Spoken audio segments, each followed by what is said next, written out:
Good morning, students. How are you? Welcome in your science class. Students, yesterday we have completed our topic structure of the seed and seed germination.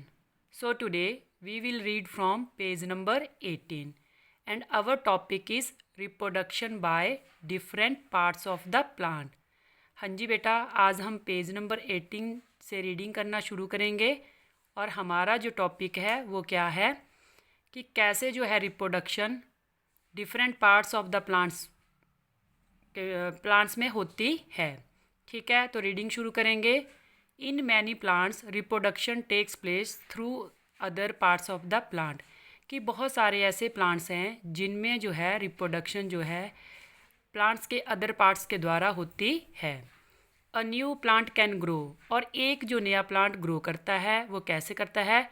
From the underground stem, by stem cutting, from roots or from leaves of a plant, कि ये जो different parts of plants हैं इनसे जो है new plant grow करता है। This type of reproduction in which a new plant arises from some part of a plant without the involvement of seeds is called vegetative reproduction, कि ऐसी reproduction जिसमें जो है न्यू प्लांट ग्रो होता है और बिना सीड्स के, ठीक है, और हम इन्वॉल्वमेंट किसकी करते हैं?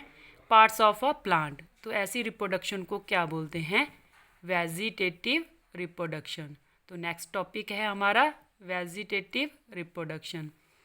It is of great importance because it is an easier and faster method of increasing the number of the same plant।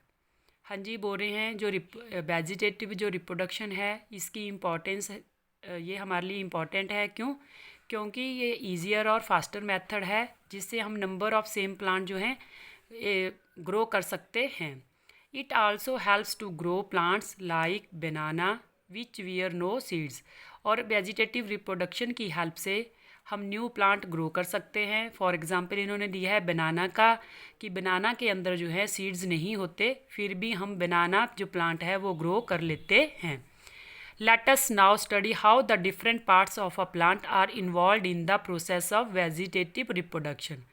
अब हम स्टडी करेंगे कि कैसे जो है डिफरेंट पार्ट्स ऑफ प्लांट्स जो हैं जिनकी हेल्प से हम न्यू प्लांट ग्रो करते हैं। तो फर्स्ट है आपका पेज नंबर 19 पे आइए बेटा। रिप्रोडक्शन थ्रू अंडरग्राउंड स्टेम, कि कैसे जो है रिप्रोडक्शन अंडरग्राउंड स्टेम से होती है। In plants like banana, ginger and potato a new plant grows from the underground stem. Example दिए हैं बेटा, देखो जैसे बनाना है, जिंजर है, पोटैटो है, ठीक है, इनका जो है न्यू प्लांट ग्रो करता है और किससे? कहाँ पे? अंडरग्राउंड स्टेम में। In these plants, a part of the stem present underground grows and develops roots and shoots to make new plants। और ये जो प्लांट्स हैं इनके जो स्टेम है, ठीक है, कहाँ प्रेजेंट होती है? अंडरग्राउंड में, और वही ग्रोज कर जाती है किसमें? रूट और शूट में, और जिससे क्या बनता है? New plant. आप पिक्चर भी देख सकते हैं जिंजर और पोटैटो की, कि किस तरह से इनकी जो स्टेम है वो ग्रो कर रही है। नेक्स्ट है आपका B part, reproduction by stem cutting, कि कैसे जो है स्टेम कटिंग से रिप्रोडक्शन होती है। New plant can also be grown by using the stem cutting of a grown up plant, कि न्यू प्लांट जो है हम आल्सो ग्रोन कर सकते हैं with the help of stem cutting. ठीक है, stem cutting are used for growing plants like sugarcane, bougainvillea, rose and grapes. और स्टेम कटिंग हम कहाँ पे कर सकते हैं? कौन कौन से प्लांट्स की कर सकते हैं? जैसे शुगर केन है, बोगनविलिया है, रोज़ है और ग्रेप्स है। आपकी बुक के ऊपर बेटा नीचे स्टेम कटिंग दिखाई है कि किस तरह से स्टेम कटिंग हम कर सकते हैं। ठीक है, देखो किसी किसी प्लांट का जो पार्ट है वो कट किया है, ठीक है, उसको ज़मीन के अंदर प्लांट किया है, और उसके बाद उस जो प्लांट का जो पार्ट कट किया है उससे न्यू प्लांट ग्रो हुआ है। ठीक है, तो इस तरह से हम स्टेम कटिंग से भी रिप्रोडक्शन कर सकते हैं। नेक्स्ट है आपका रिप्रोडक्शन थ्रू रूट्स, कि रिप्रोडक्शन जो है थ्रू रूट्स कैसे होती है। Let us see when the fleshy roots of some plants like dahlia and asparagus are placed in water, very many roots appear at the lower end and shoots appear at the upper end. हाँ जी बेटा, देखो क्या बोल रहे हैं कि कुछ ऐसे प्लांट्स हैं जैसे डेलिया है और एस्पैरागस है, कहाँ पे प्लेस्ड है, ये पानी में होते हैं, ठीक है। और उनकी जो है बहुत सारी रूट्स जो हैं निकल आती हैं लोअर पार्ट में, और जो शूट जो है वो कहाँ अपीयर होती हैं, अपर एंड में।